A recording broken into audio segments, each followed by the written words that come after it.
Tonight, more bloodshed in Mexico. Another journalist killed this week. As we see, that camera person just got Our shot. job is to report the news, not fabricate it. That's the government's I am job. press. I don't care if you know. Okay, I'm down. Right? There's I'm not gonna 90% get bullshit. Can you stay kind of you are fake news? Famous fake Is news this at the this point. price one needs to pay to speak the truth? Fake news. Always about silencing the So it's target. like, fuck it, I quit.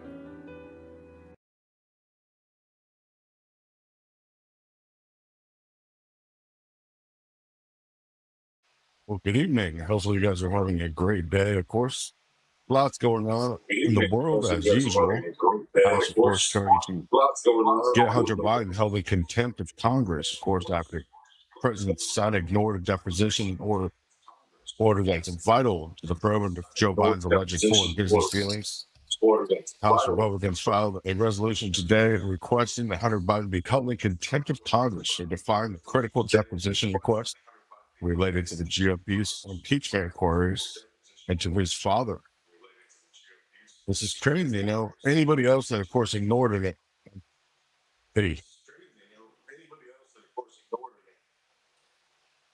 anybody else that ignored deposition requests from Congress, when the deposition order were, of course, held in contempt immediately now, this will go to its committee to see if younger Biden was going to be held in contempt over his pregnant defiance when he skipped the committee's deposition requests instead to read a statement calling them liars.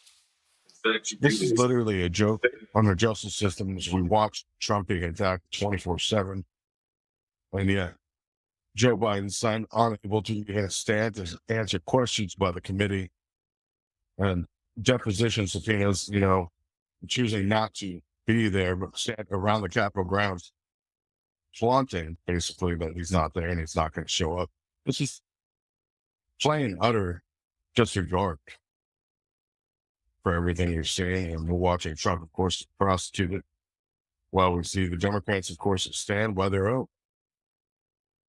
Other news, Trump will not be able to challenge the writer's rape claims at a defamation trial. The judge ruled more just utterly destructive.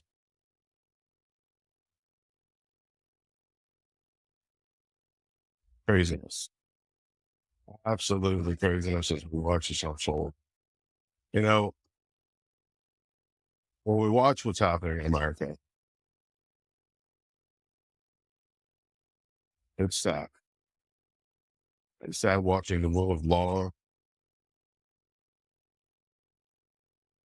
just being thrown out like it's nothing.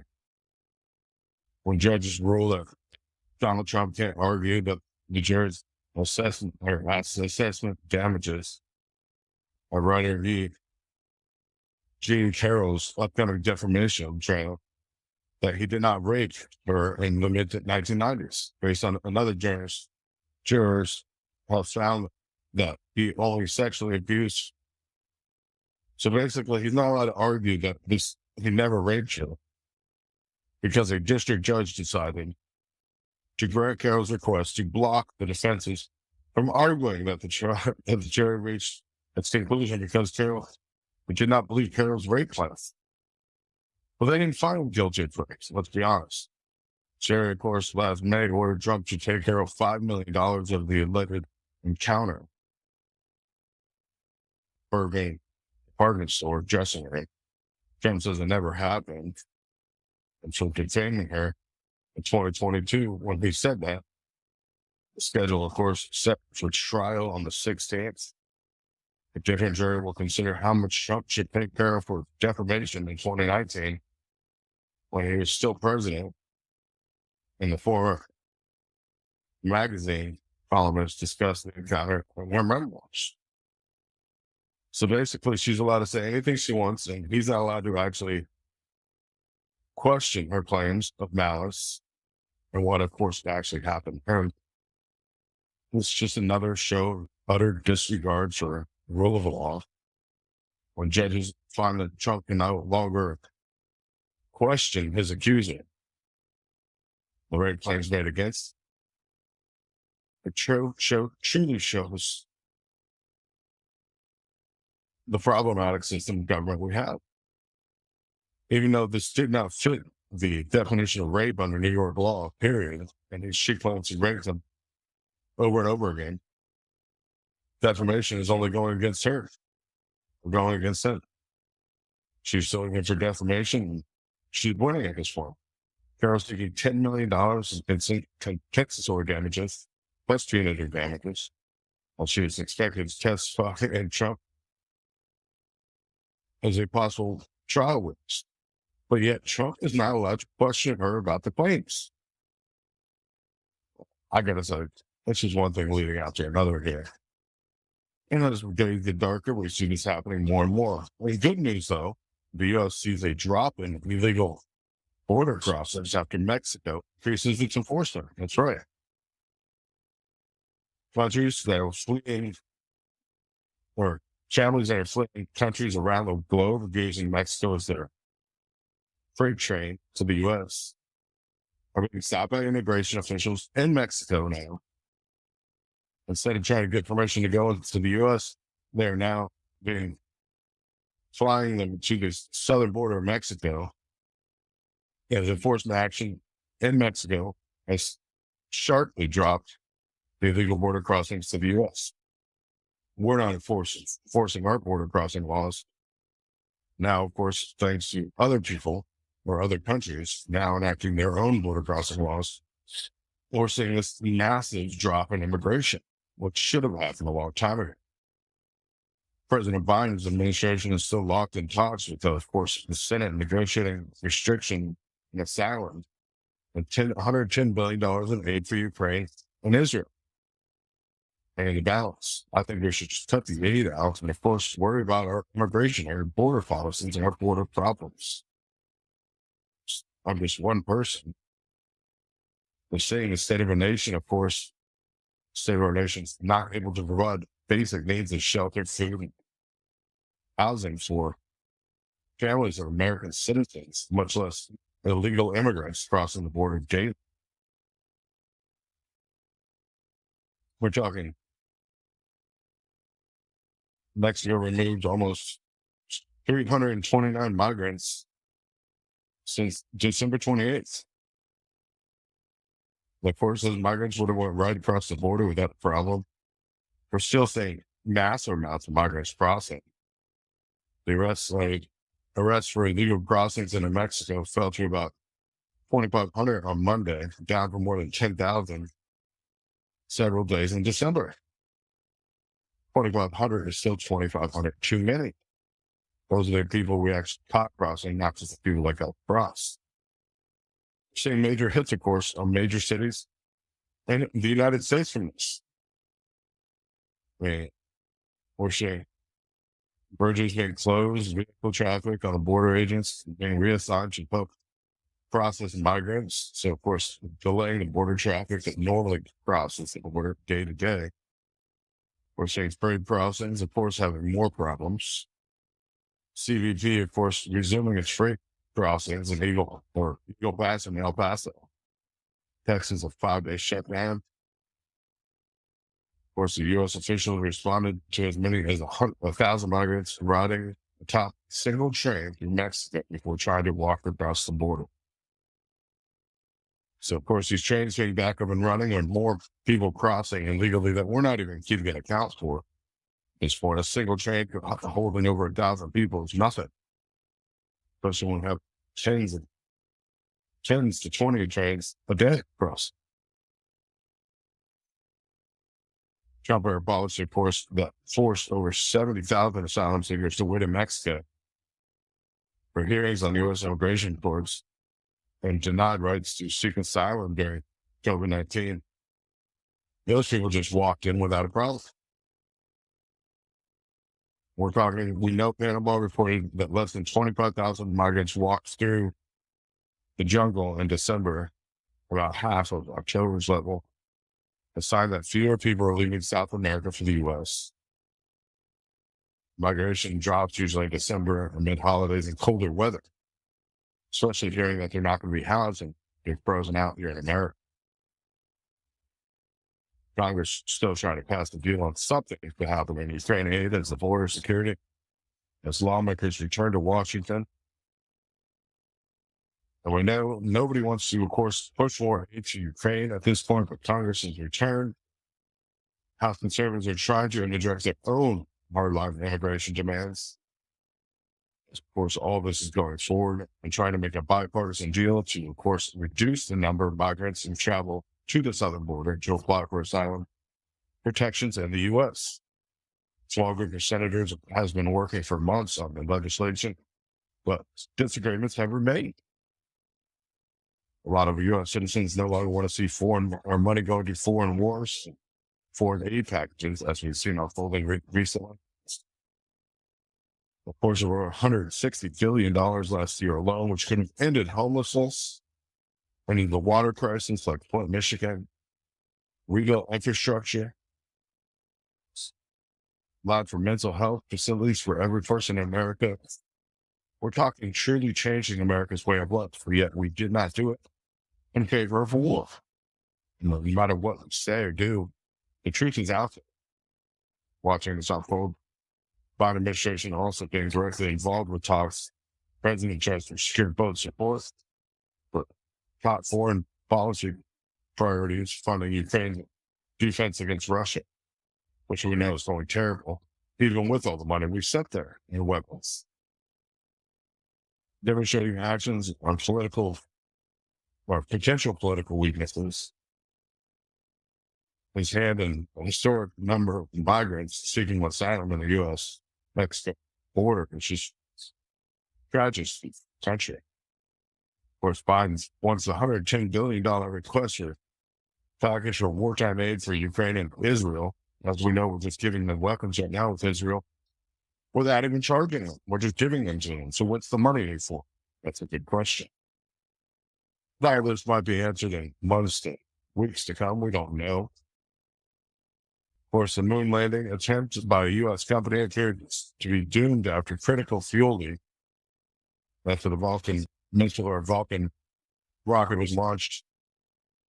More than 50 years since paired doom of private space companies. Cape Canaveral launched the first moon landing attempt in more than 50 years. Private company spacecraft, of course, developed a critical fuel leak just hours after Monday's launch. So it does not look like this will land on the moon. It's a sad setback for, of course, mankind. There were any Vulcan rockets had issues of their own. After problems were reported several hours after Monday's pre-dawn liftoff, Cape Canaveral. We're running the lift for the Asbury lander. I think it's Asbury lander. Putting it in on a long roundabout path to the moons. Propulsion system has problems, threatening the ability for the spacecraft for soft landing on the moon. Meaning the lander is equipped with engines and thrusters for maneuvering, but not during the cruise to the moon for lunar descent. So, of course, this will be millions of dollars going down the drain, of course, from private space companies around the globe. So we try to reach back to the moon, or send men back to the moon because civilization grows and wants to expand. The Artemis program, of course, is going to be facing bigger problems. But its first landing, of course, like a moon craft, does not look like it'll be foreseeable or victorious in the near future. A lot of technology and equipment was on this ship in order to free up the next missions with more precision guidance and, of course, more massive payloads. Next month, SpaceX is going to provide the lift for a lander, of course, from Intuitive Machines. So we'll see how that goes next month. But of course, this first launch did not look good. We'll have to wait a couple of days to see how bad it's going to be. But they're projecting it will not end in needed speed. Of course, we look at what's happening in the Middle East, what's happening here in the U.S. Anti-Islamic or anti-Israel protesters created community chaos. 3 New York bridges with the Holland Tunnel, and over 330 taken into custody. Guaranteeing none of them will actually charge with anything. It's just the sad fact of America. Hundreds of anti-Islamic protesters swarmed 3 bridges and the Holland Tunnel in Lower Manhattan today, creating chaos as they blocked, of course, traffic and leading to more than 330 arrests. Demonstrators shut it down for Palestine rally and marched to the City Hall Park before the groups then descended on Brooklyn, Manhattan, and Williamsburg bridges and tunnels around 10 a.m., wreaking havoc and shutting down at least sections of major travel thoroughfare for more than an hour. It's absolutely ridiculous. We're seeing more and more of these. They call it protests, but they're not. They're really disrupting society as a whole. They're not making their voices heard. Of course, instead, they're making people angry, causing mayhem and more agitation. Some of the motorists are yelling at protesters, saying you can't do that. It's against the laws. We're watching other things escalate. This is crazy. People shouting, run them over, hit them all. As demonstrators sat there, trying to stop these vehicles from moving, not allowing people to go to their homes or to their jobs or to their children on the other side of bridges. It's absolutely devastating watching this happen. Protesters were chanting NYPD, KKK, IDF. They're all the same. They don't even know what that means. First of all, none of those groups have anything in common with each other. And it's just devastating to see these short-minded individuals that don't want to see the actual problems with society that they're causing themselves. As most of them are teenagers and don't understand the actual value of life and what's actually happening. At Brooklyn Bridge alone, 94 protesters were apprehended, including 71 women. There were about 100 demonstrators blocking traffic there to keep the protests. So not a high amount of people, but enough to stop traffic. This is extremely problematic. These people should be arrested and should be tried. At least disorderly conduct charges, which I doubt they'll see. We're seeing strikes, of course, and fears growing that Israel, the U.S., and Iran's allies are inching closer to all-out war. Last week alone, Israel airstrikes killed a Hamas commander, which is okay. Hamas, or Hezbollah is bad. Hezbollah struck a sensitive Israeli base with rockets, and Israeli killed a senior Hamas militant with airstrikes in Bakhmut. Problem is, those airstrikes that also killed a single senior militant officer also caused massive civilian deaths. With each strike or counterstrike, the increase of risk of catastrophic war in Gaza spilling across the region is getting greater. The decades-old standoff pitting the U.S. and Israel against Iran of allied militant groups, of course, fear of any party could trigger a water war, only to avoid a weekend appearance. The U.S. airstrikes that killed an Iranian-backed militant leader in Baghdad last week, of course, caused massive problems in Iraq. The U.S. Navy recently traded fire with Iranian-aligned Houthi rebels in the Red Sea. But watching this, what's actually happening, the diplomatic breakdowns that we're seeing across all these channels, as of course we ignore the alliances that we have in the Middle East, causing these attacks get greater, of course, are faced less. Which is in jeopardy. Unfortunately, that's the state of affairs today. Well, I want to thank you guys for joining us on Real News Live. We definitely appreciate it. We will see you guys Wednesday night. Till then, be safe. Peace out, and God bless America.